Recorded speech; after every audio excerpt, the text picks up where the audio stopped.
Sétima Santa Ceia do ano. Que bênção. Diga comigo, até aqui nos ajudou o Senhor.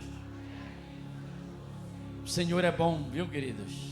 Sua misericórdia dura para sempre. Eu vou convidar você a abrir suas Bíblias, por favor, em Atos, no capítulo de número 2, a partir do versículo de número 14, foi onde nós paramos na ceia passada. Nós estamos falando sobre encontros no cenáculo, ou nos cenáculos, não é? E esse texto, ele fala exatamente sobre, esse tema fala exatamente do ano dos encontros, que é o ano que nós estamos vivendo. Então, existe o chamado encontros no cenáculo, e eu falei sobre o tríplice processo de transformação. Vocês lembram disso? Quantos podem dizer amém? Amém? Muito bom, nós estamos andando já. Foi da Santa Ceia de quanto, Lu? De março, abril, maio, agora junho e julho, e hoje nós pretendemos encerrar sobre esses encontros no cenáculo. E o tríplice processo de transformação, não é? Que vai aparecer ali na tela os três processos. O primeiro processo de transformação, coloca para nós aí.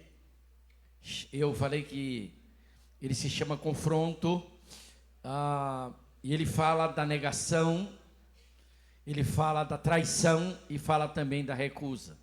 E eu deixei claro que Deus sempre irá nos confrontar, que o confronto de Deus para nós é positivo.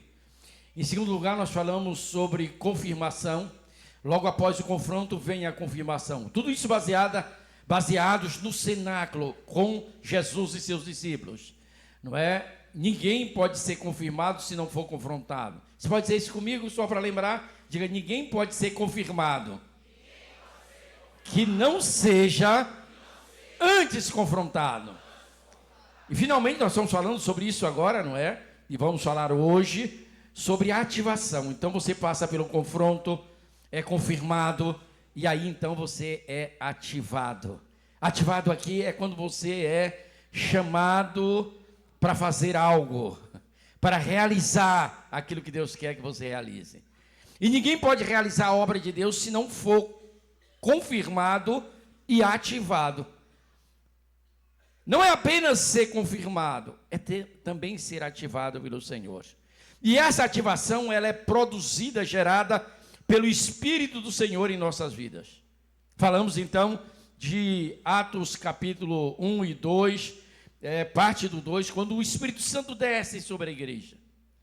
E ele então cria ou gera na igreja um impacto impressionante, que não foi só para aqueles 144 ou 120, foi para todos os povos que estavam ali naquela festa de Pentecostes. Então, eu disse aqui que haviam medos, persas, havia, não é, gregos, romanos, gente da África, estava todo mundo ali. E de repente acontece algo sobrenatural que lhes chama a atenção. E nesse período eles começam a ouvir as grandezas de Deus nas suas próprias línguas. E aí eles se questionam, como pode nós, sendo grego, sendo da Pérsia, sendo medas, romanos, ouvirmos falar da grandeza de Deus em nossa própria língua, sendo que eles que estão lá no cenáculo, são todos eles hebreus. Olha como Deus faz. Diga a pessoa do seu lado, Deus fala contigo na sua própria língua. Deus quer que você entenda sobre suas grandezas. Aleluia! E eu quero partir daqui. Quando eu falei sobre ativação, eu falei que a ativação, ela vai aparecer ali na tela também, olha. Ela nos leva a ter uma percepção nova de quem nós somos, a quem nós servimos e os discípulos tiveram isso. Falei também já da expectativa que eles tinham no aguardo da descida do Espírito Santo. E hoje eu quero falar mais ainda sobre o impacto que isso causou e depois sobre a mudança, não é isso mesmo? A plenitude e a mudança que isso causou no meio dos seus discípulos. Muito bom, queridos.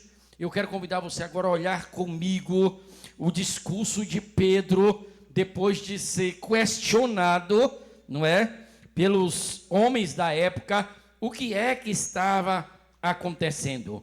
Dá uma olhadinha no versículo de número, vamos começar do 8, não é? Do 7, vai, para você entender melhor.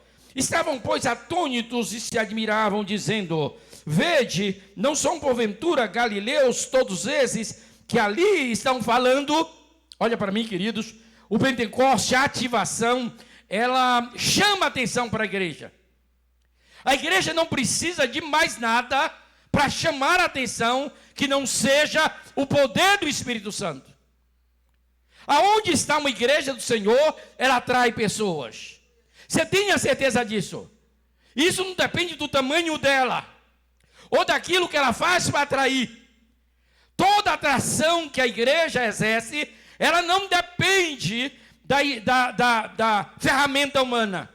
Ela depende do poder de Deus, que usa as ferramentas humanas. Então, as coisas são válidas fazer.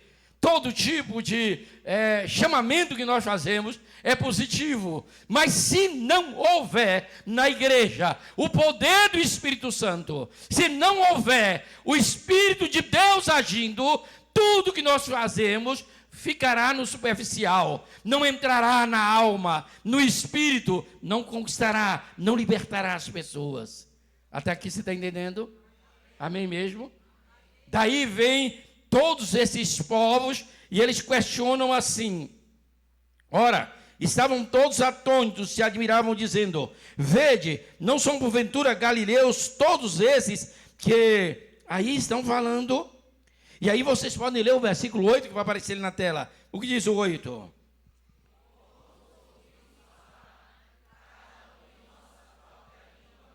Veja o que causa a ativação do Espírito Santo.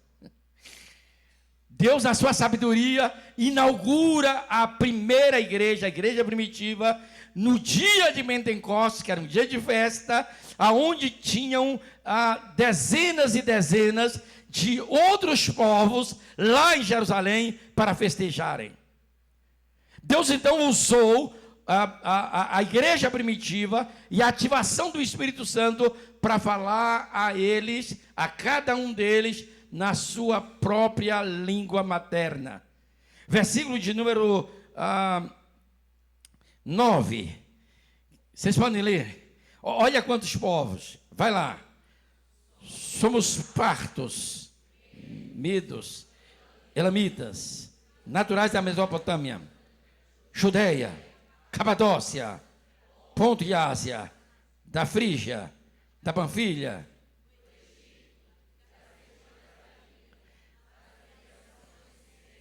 e romanos, tanto judeus, como prosélitos, cretenses e arábios. Agora dá uma pausa. Agora leia bem forte. O que é que ele diz aí? Como os ouvimos falar em nossas próprias línguas as grandezas de Deus. Aleluia! Como é que nós podemos ouvir na nossa própria língua, ou nas nossas próprias línguas, em nossas próprias línguas, as grandezas de Deus? De onde nós concluímos o seguinte: a ativação do Espírito Santo em nossa vida tem como alvo falar das grandezas de Deus. Diga: Deus é grande.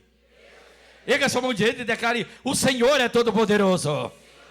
Diga: o nosso Senhor é o Deus vivo, Criador dos céus e da terra.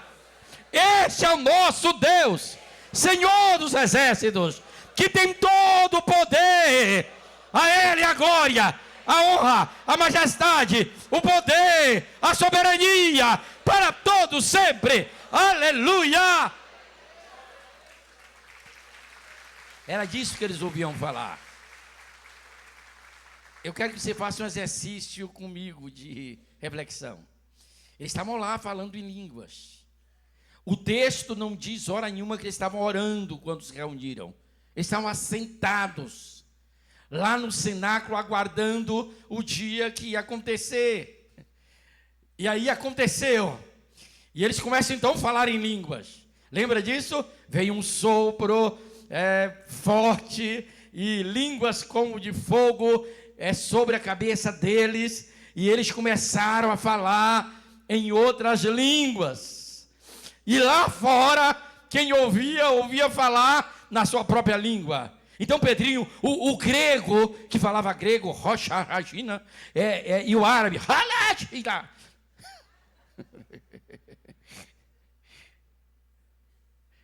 Eles ouviram falar das grandezas de Deus. Aleluia! Aleluia! Um autor escreveu, e eu concordo com ele, que ele deve ter... Porque o discurso de Pedro, logo após, fala sobre isso. Eles começaram a ouvir do Deus que abriu o mar vermelho, o Deus criador dos céus e da terra, o Deus de Abraão, o Deus de Isaac, o Deus de Jacó, o Deus de José, o Deus de Moisés, o Deus que abriu o mar vermelho, o Deus de Josué, o Deus de Caleb, o Deus de Samuel, e por aí foi, o Deus de Davi, o Deus de Josafá, o Deus de Isaías, o Deus de Salomão, o Deus de Daniel, o grande Deus, e as grandezas dele. Amém? Se você tem algo para falar para alguém, fale das grandezas de Deus. Para de falar de derrota e fale das grandezas de Deus. Não tem uma canção que a gente cantava? Grande é o Senhor de louvor. E o que mais? Nosso Deus, seu santo monte. E o que? A alegria de toda a terra. Pega sua mão, vai. Faz assim com uma delas. Grande, as grandezas de Deus. Ouça o que você está cantando. Em quem nós temos a vitória. Ajuda contra o inimigo. Por isso diante dele nos prostramos.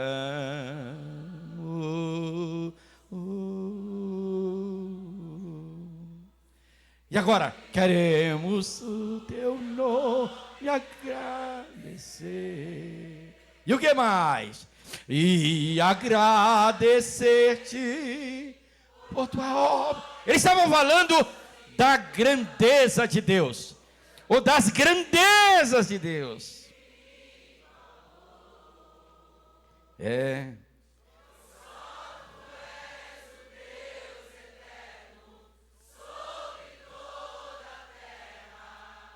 Isso é. Aleluia!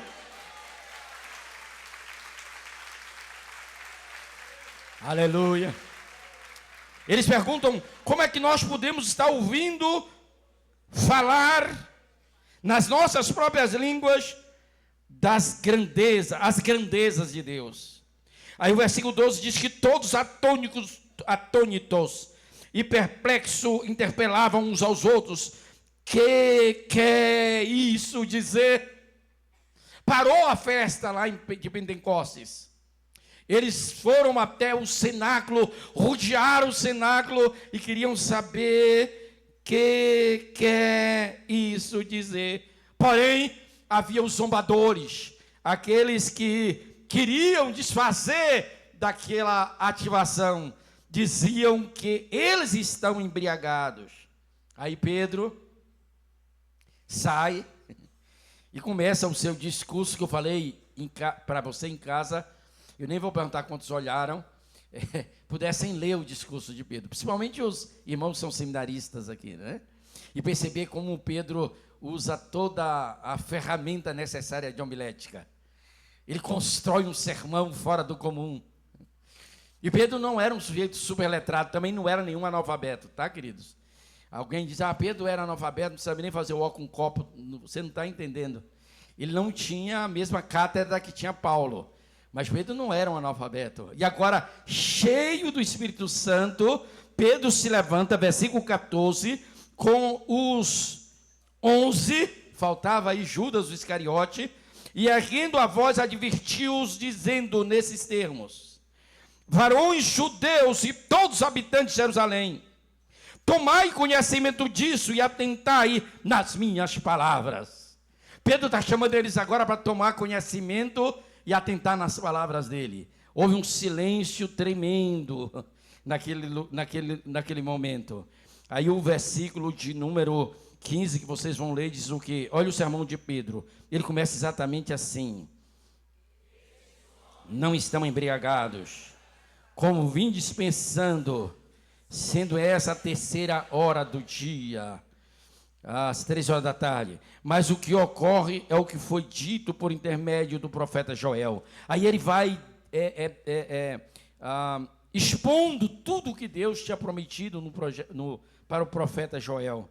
E quando chega no versículo de número 23, ele disse: sendo este Jesus entregue por determinação e desígnio e presciência de Deus, vós o mataste crucificando por mãos de iníquos, ao qual, porém, versículo 24, que vocês vão ler aí na tela, o que é que acontece aí? Ele diz o quê? A qual, porém, Deus ressuscitou, rompendo os grilhões da morte, porquanto não era possível que fosse retido por ela. Alguns compreenderam. Vamos ler novamente para você compreender. Aqui começa tudo. A base da igreja está ligado a esse texto. O poder que nós temos está ligado a esse cenário. Que diz o quê? Disse Pedro: ao qual, porém, Deus ressuscitou Jesus. Rompendo o quê? Os grilhões da morte. Porquanto não era possível fosse retida por ela. Declare comigo agora: a morte foi vencida. Aleluia! Tragada foi a morte pela vitória. É isso que Pedro está dizendo. Deus ressuscitou a Jesus. E aí ele diz o seguinte, ele vai revelando, versículo 25, 26, quando chega no 33, ele diz, no 32 ele diz assim: a este Jesus, Deus ressuscitou, do que todos nós somos testemunhas. Nós vimos ele ressuscitar. Versículo 33, eu quero que você leia com gosto. O que é que diz aí?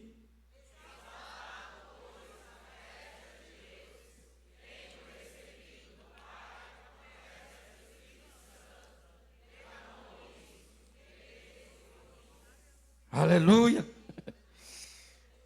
Versículo de número 36.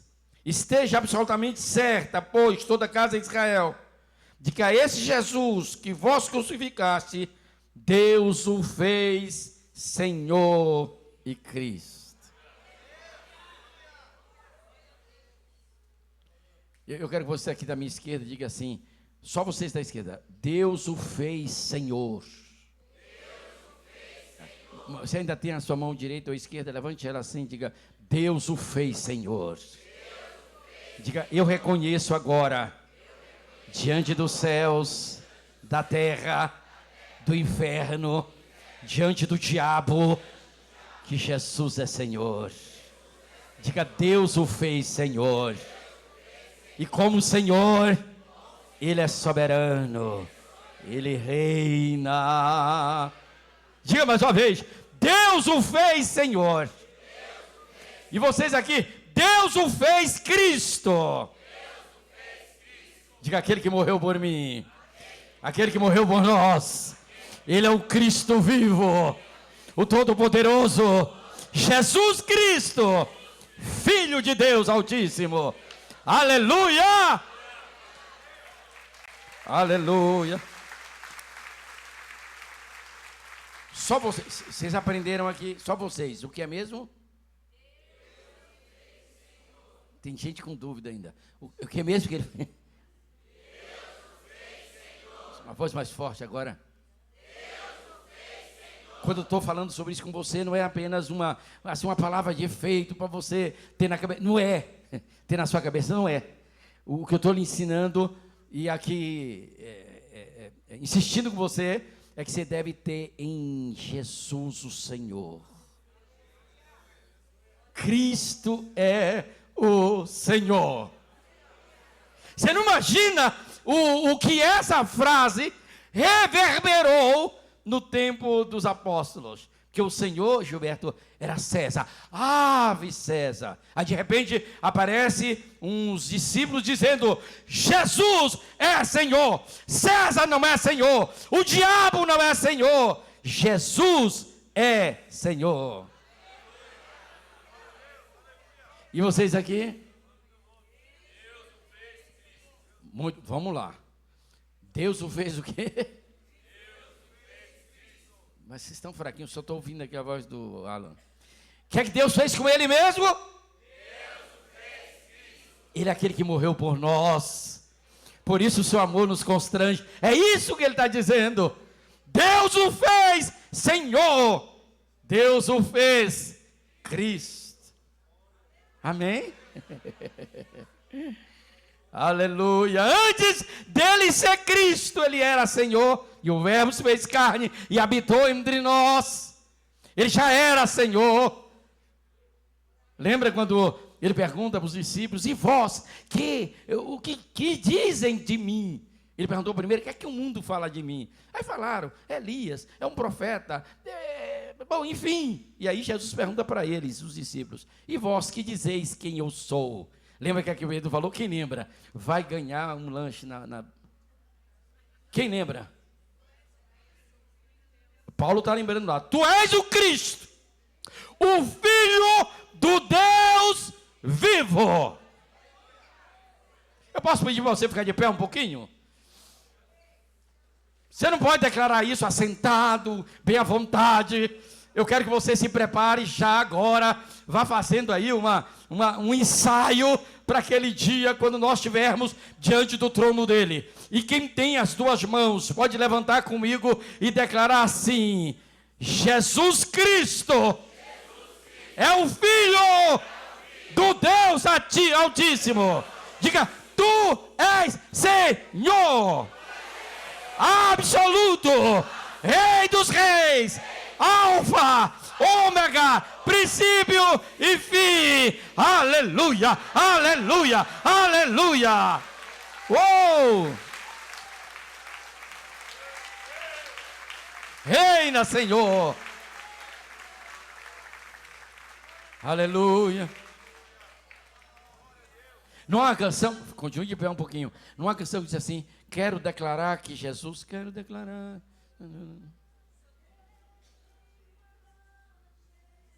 Olha, só quero declarar Jesus Cristo.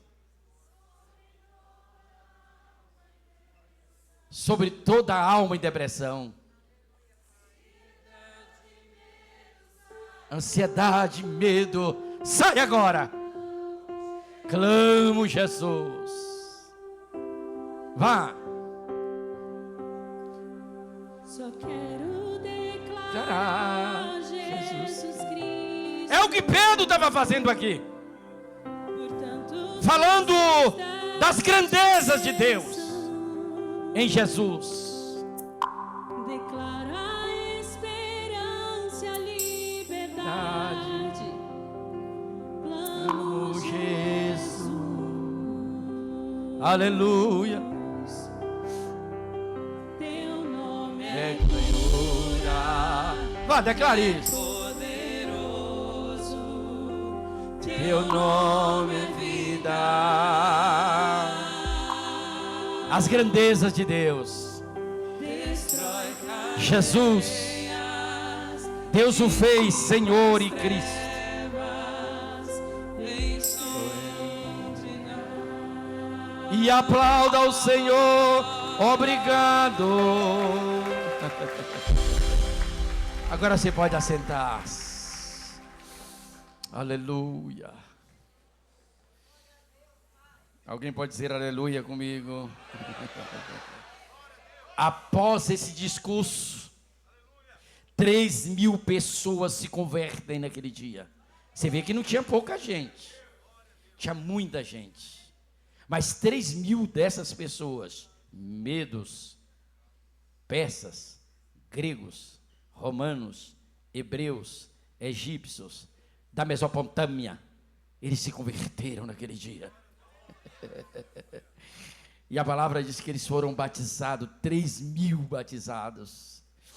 E aí o Medo volta para a terra dele, que se ia lá, não é, perto da Pérsia, onde hoje é o Irã, o arábio e o egípcio. Eles voltam para a terra dele com algo queimando dentro do seu coração. Aconteceu naquele dia, o dia de Pentecostes. Pedro faz um discurso que ele é impactante. Ele criou um impacto muito forte nessas pessoas. E eu digo aqui que a ativação do Espírito em nossa vida, ele nos dá ousadia e autoridade. Diga comigo, ousadia e autoridade. Para mudar histórias. Diga, para mudar histórias. Sabia disso, irmão? Deus quer usar você com autoridade, com ousadia. Aquele Pedro que há poucos dias atrás, diríamos aí um mês, 2, 40 dias, ele tinha negado a Jesus. Agora ele estava ali ousado, assumiu a tribuna e começou a falar. E falava alto, que todos escutavam. Não tem ninguém aqui embriagado. Aqui está todo mundo cheio do Espírito Santo. E aí ele decorre e declara: Jesus, Deus o fez Senhor e Cristo. E aí 3.000 pessoas são alcançadas. Ele superou o medo. Esse discurso de Pedro fala muito de convicção, de autoridade na palavra. Ele usa a palavra para abrir a mente e o coração dos ouvintes. Isso gera mudança. Sabe o que é que muda as pessoas, queridos? A palavra. Diga a pessoa do seu lado: quem muda a pessoa é a palavra. Diga, ela não é apenas para a emoção. Ela não trabalha só com a alma. Ela divide o homem. E ela atinge até a medula. Vai mudando a história da pessoa. Diga, mudou a minha história. Pode mudar a sua história. Tem mudado nossa história. Diga, use a palavra com convicção e com autoridade. Aleluia. Aleluia. Se aposse da palavra com convicção. O que é convicção? Certeza. Vai acontecer o que a palavra diz que acontece. Está dando para você entender direitinho? Se a palavra diz, eu confio. E agora vai depender da minha autoridade de declarar isso. E quantas vezes nós estamos orando aqui, o pessoal, estou vendo a diva lá, o pessoal do Plenitude, as mães de oração, se reúnem para orar, e elas declaram claramente a palavra. E a palavra acontece. Amém? Tem uma pessoa do seu lado, vamos experimentar agora, você falar para ela. Vira para a pessoa do seu lado aí e diga para ela: em nome de Jesus, eu te abençoo com saúde, prosperidade, paz, sucesso, vida abundante. É em nome de Jesus, autorizado pela palavra, que eu digo: se você estiver enfermo, será agora curado. Em nome de Jesus. Em nome de Jesus. Em nome de Jesus. Aleluia.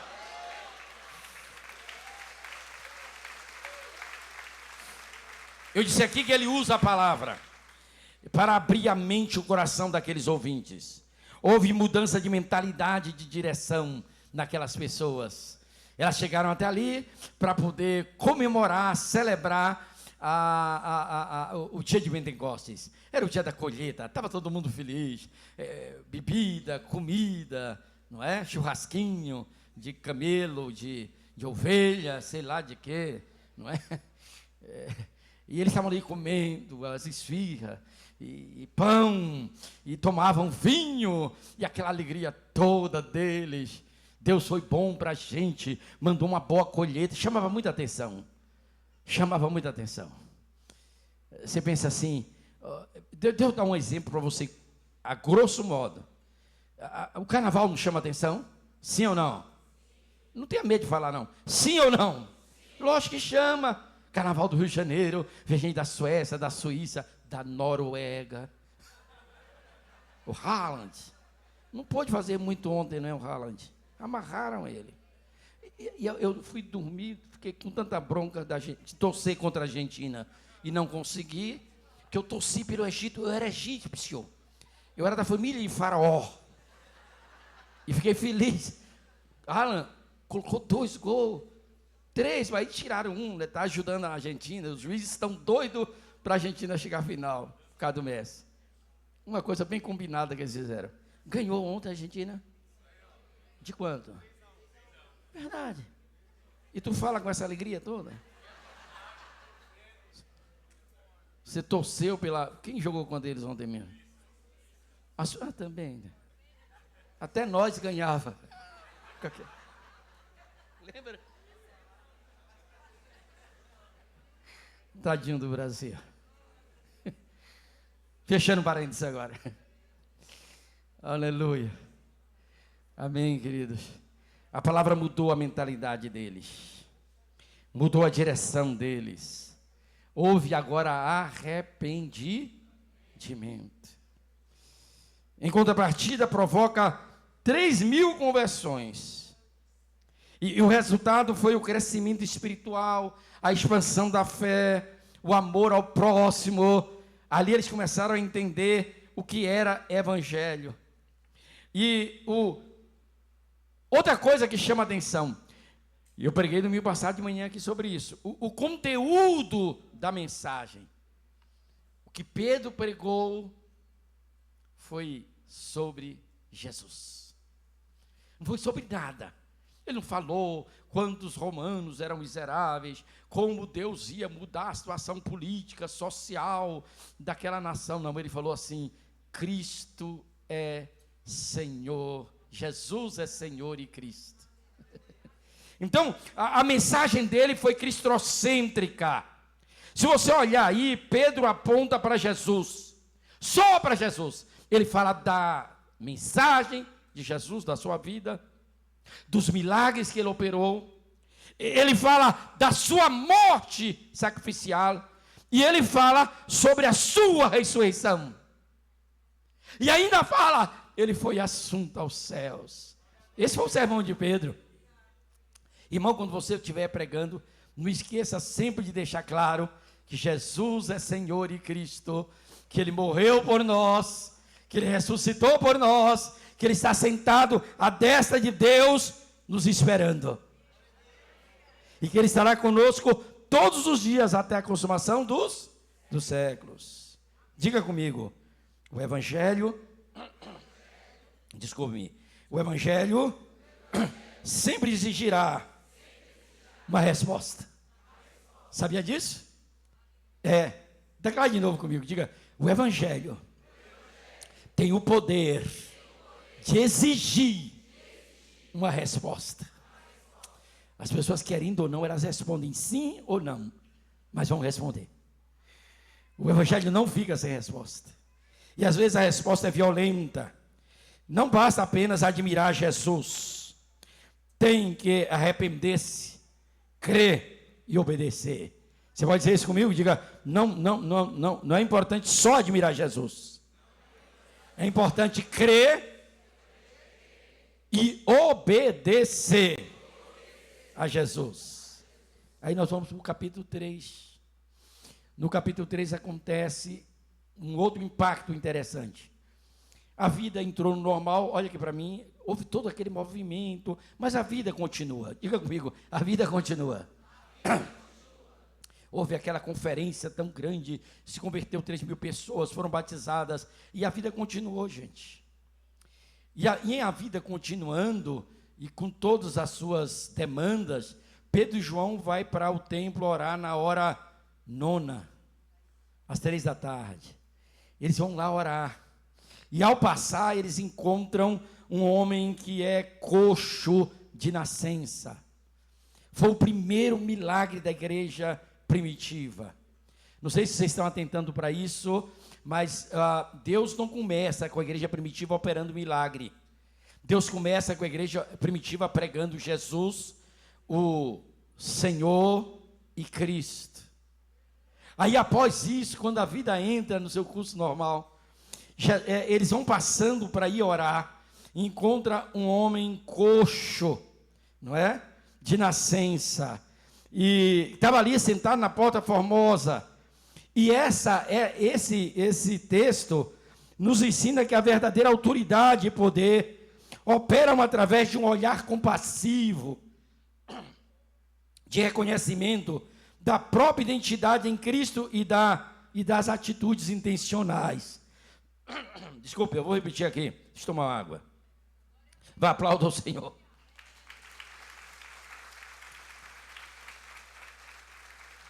O que esse texto, que é tão conhecido, nos ensina? Nos ensina que a cura desse homem coxo, ensina a verdadeira autoridade e poder que operam de um olhar meu e teu, que seja compassivo, de reconhecimento de nossa identidade em Cristo e das atitudes intencionais. Pedro para já com a intenção de que aquele homem fosse curado. É interessante isso, Marcelo. Ele vai passando com João, vê o homem estende a mão, dá aí uma esmola, não é? Por amor de Deus. João para, Pedro para, e intencionalmente eles entenderam que eles tinham a identidade de Cristo neles. Diga comigo, eu tenho a identidade de Jesus. Diga, eu vejo em mim a identidade de Jesus. Diga, e eu tenho um olhar compassivo. O que é isso? É olhar para o outro com empatia.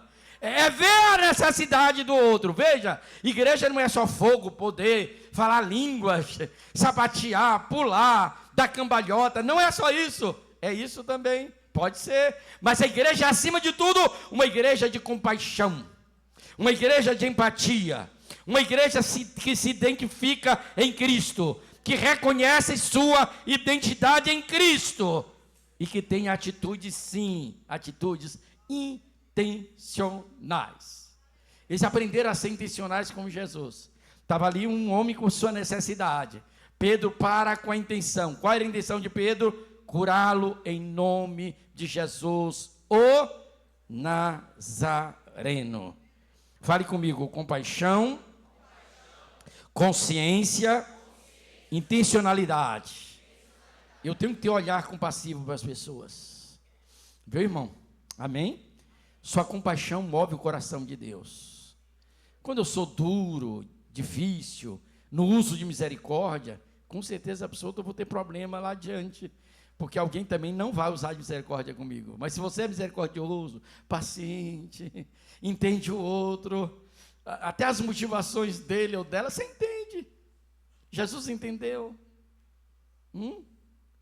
Não era para Jesus recusar a mulher que chegou no meio de todo mundo, derrama um vaso de alabastro sobre ele, e aí enxuga seus pés com o próprio cabelo. Eu sou Jesus, o verbo de Deus. Não, ele deixa que o processo aconteça. E usa aquilo para dizer, ela fez tudo que vocês não fizeram. Você tem que ter olhar compassivo. Chegam os leprosos diante dele, 10 leprosos. Dessa vez foi 10. E leproso é leproso. Não tem leproso bonito. Ele pode ser até um cara bonito. Qual é o nome de um cara bonito da sua época agora? Você está procurando e não encontra? Bom, o Wilson. Seu marido. Que é de Wilson? O Wilson. Bonitão. Olha ele lá atrás. Bonitão. Passou agora, semana passada, por um milagre de Deus. Não era para o Wilson estar aqui, querido. Ou ele tinha morrido, ou ele estava todo torto no hospital. Foi ou não foi? Terta. Não é? Gostou do Terta? Muito, até lá o Wilson. Olha para trás, lá o Wilson lá. Ele é fruto do milagre da oração da igreja. Vá, aplauda o Senhor.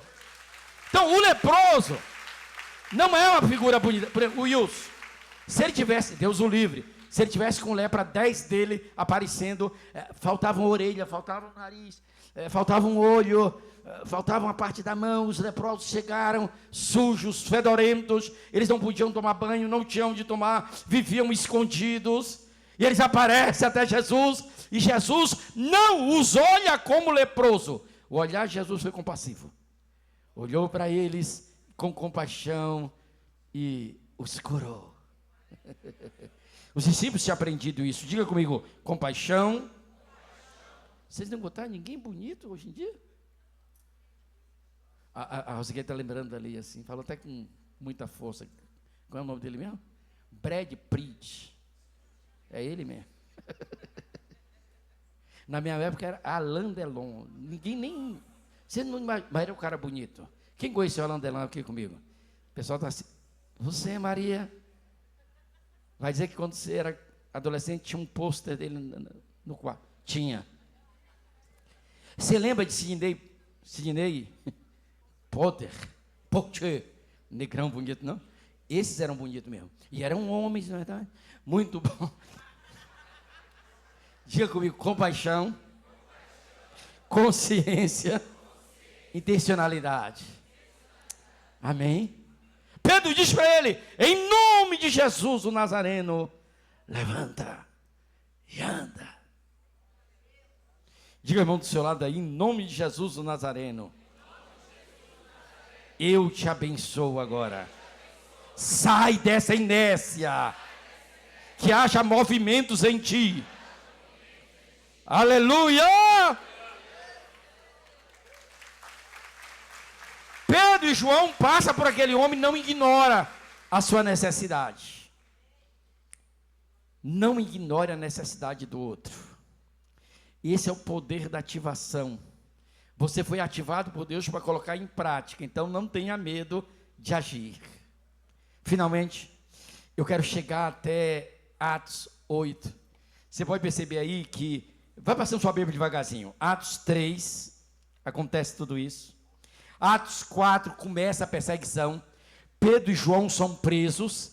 A igreja começa a orar. E aí eles saem da prisão. Deus abre as portas.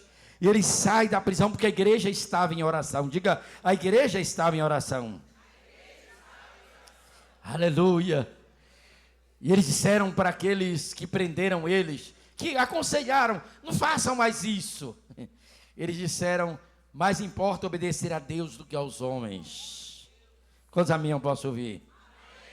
No capítulo 4 ainda, versículo 32, diz que da multidão dos que creram, era um só coração e uma só alma.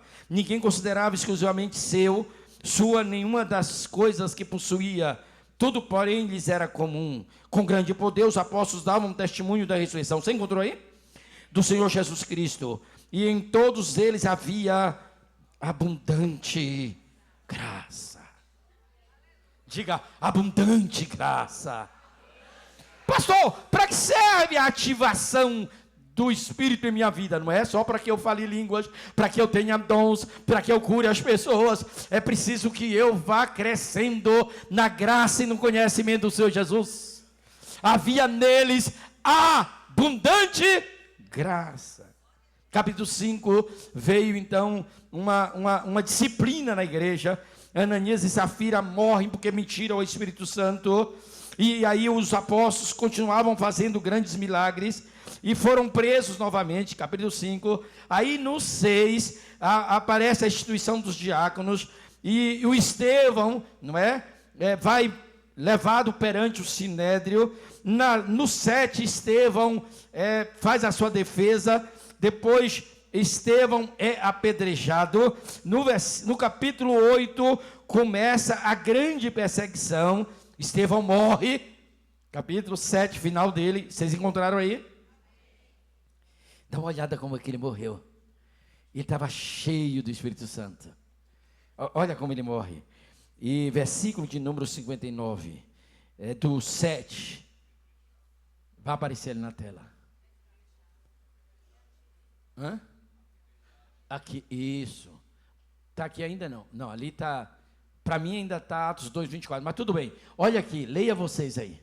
E apedrejavam Estevão, que invocava e dizia: Senhor, mata eles agora. Eu não mereço isso. Foi isso que ele disse? Não. Leia o que é que ele diz. Senhor Jesus, recebe o meu espírito. Então, versículo 60, isso ele estava ativado pelo Espírito Santo, estava cheio da graça abundante. E no 60 ele diz o quê? Então, ajoelhou-se, clamou em alta voz: Senhor, não lhes imputes este pecado. Com essas palavras, ele não morreu, ele adormeceu. Olha o detalhe, o versículo final, que começa o capítulo 8, versículo 1. Estevão adormece. Olha aqui para mim, queridos. Não foram as pedras que derrubaram Estevão. Esse é um detalhe interessante. E eu tenho algo do Espírito para falar com você. Olhe bem aqui para mim. As pedras não vão te derrubar.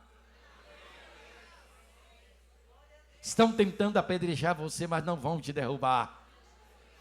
Estevão, ele ajoelha na hora certa e fala: Senhor Jesus, meu Rei, o Cristo, o Senhor, recebe meu espírito. E aí diz: Senhor, perdoa-lhes, não impute neles os seus pecados. Quem que estava lá? Um jovem chamado Saulo de Tarso. E o versículo diz assim, versículo 8:1, e sucedeu, e Saulo consentia na sua morte. Mas ele não morreu, ele adormeceu. Quando chega o capítulo 8, vem a primeira grande perseguição contra a igreja. Eles saem de Jerusalém. Jesus tinha dito: vocês vão ser minhas testemunhas em Jerusalém, na Judéia, Samaria e até os confins da terra. Agora quem vai para Samaria? Filipe. Ele não era um apóstolo, ele era um dos diáconos, mas ativado pelo Espírito Santo. E quando ele chega nessa cidade, sua mensagem era Cristo. Mudou a história daquela cidade. O evangelho ressurgiu ali, cresceu naquele lugar. Dá uma olhada aí no versículo de número 8, capítulo 8, versículo 1. Deixa aqui, Henrique, está aparecendo aqui mesmo. Obrigado, hein?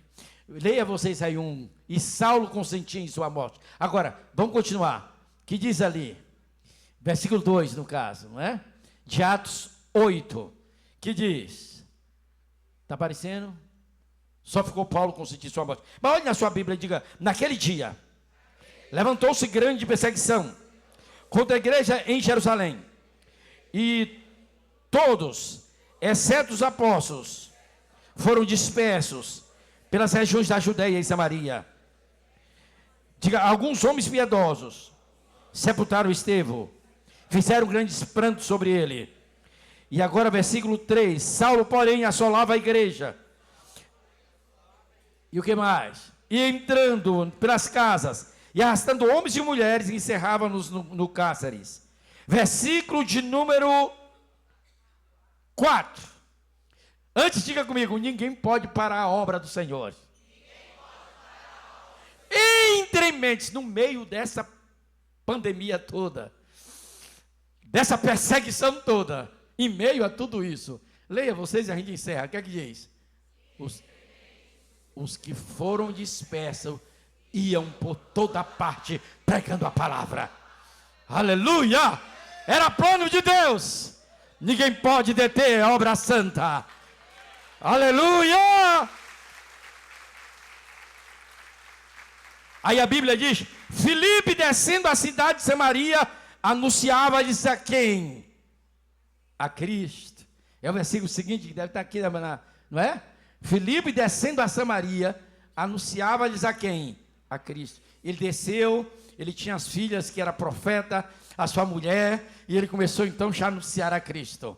Ele não tinha medo. Samaria era um dos lugares mais perigosos para anunciar a Cristo, partindo de um hebreu. Lá foi ele e começou a anunciar a Cristo.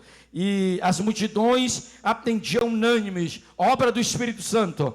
As coisas que Filipe dizia, diga comigo, ouvindo-as e vendo os milagres que ele operava, pois os espíritos imundos de muitos possessos saíam gritando em voz alta, ou em alta voz, e muitos paralíticos e coxos foram curados, e houve grande alegria naquela cidade.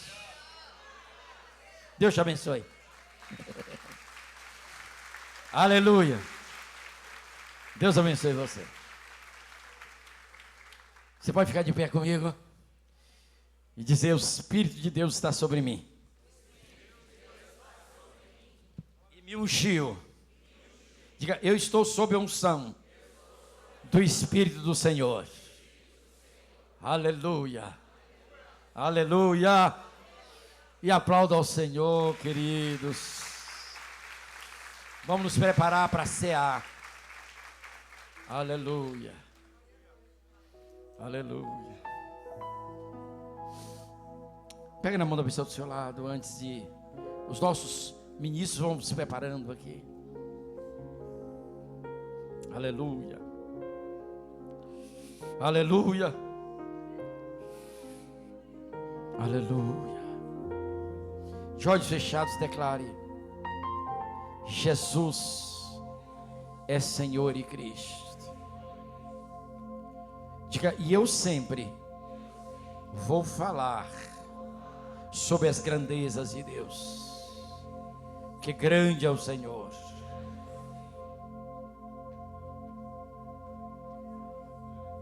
Aleluia.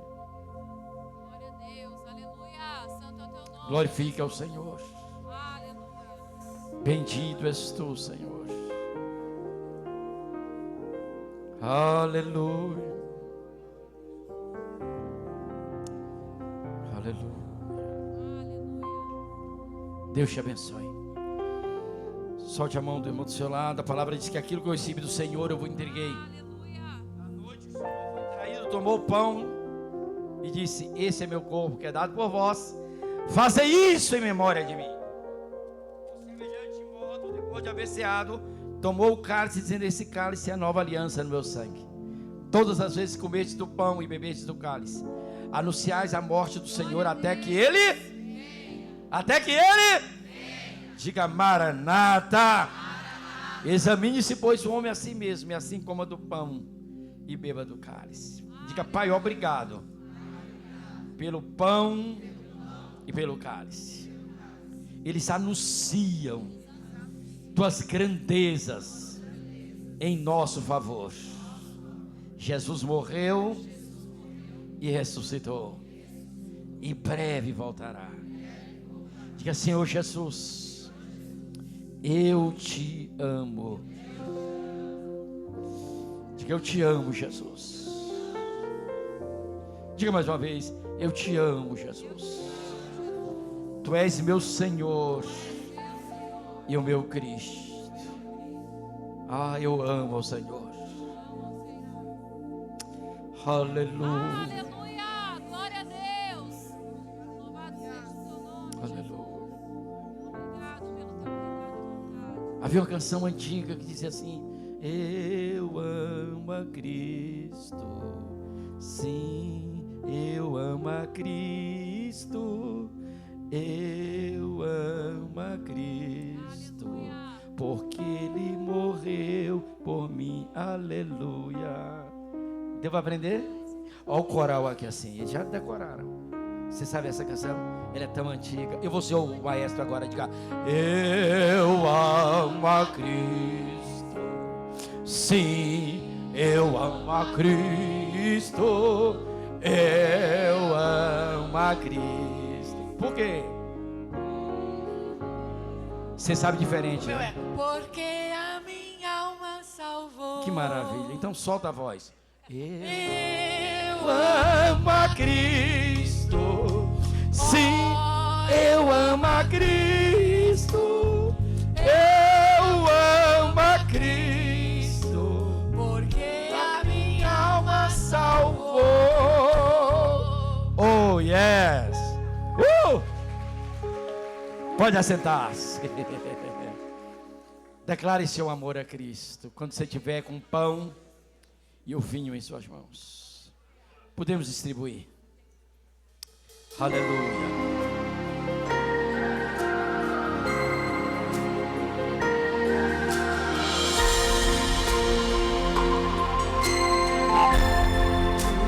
estás assentado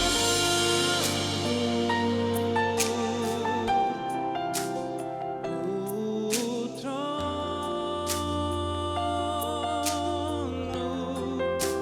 sempre reinando, soberano.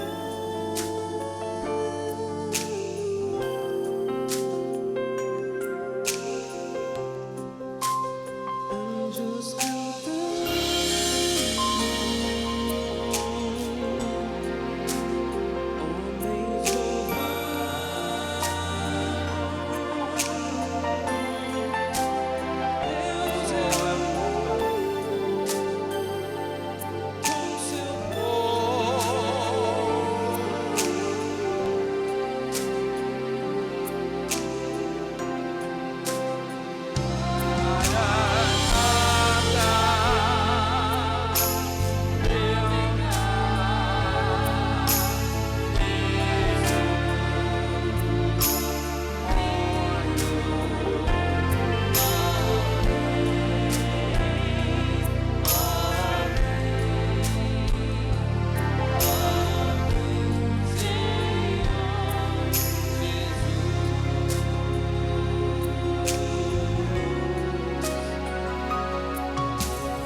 Deus é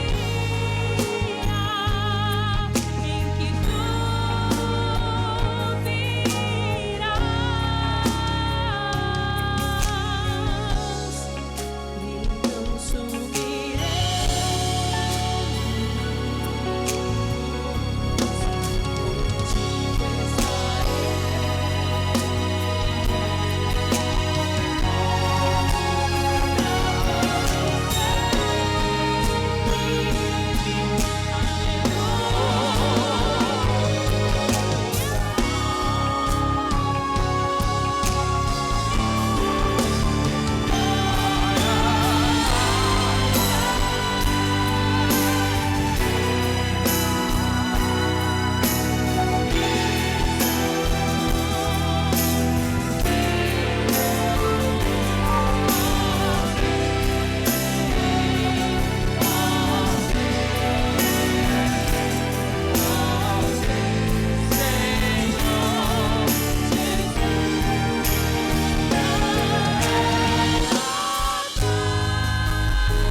Aleluia.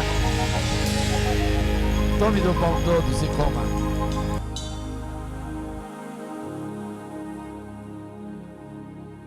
Aleluia. Tomai e comei. Sinta a presença de Deus.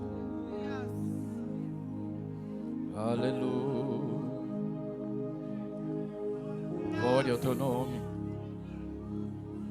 Glória ao teu nome. Por semelhante modo, depois de haver ceado, tomou o cálice, dizendo: esse cálice é a nova aliança no meu sangue.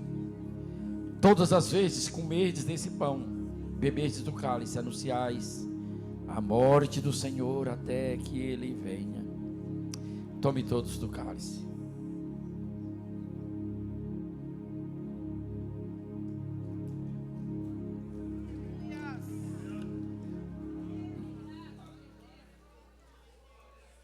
Te adoramos, te adoramos.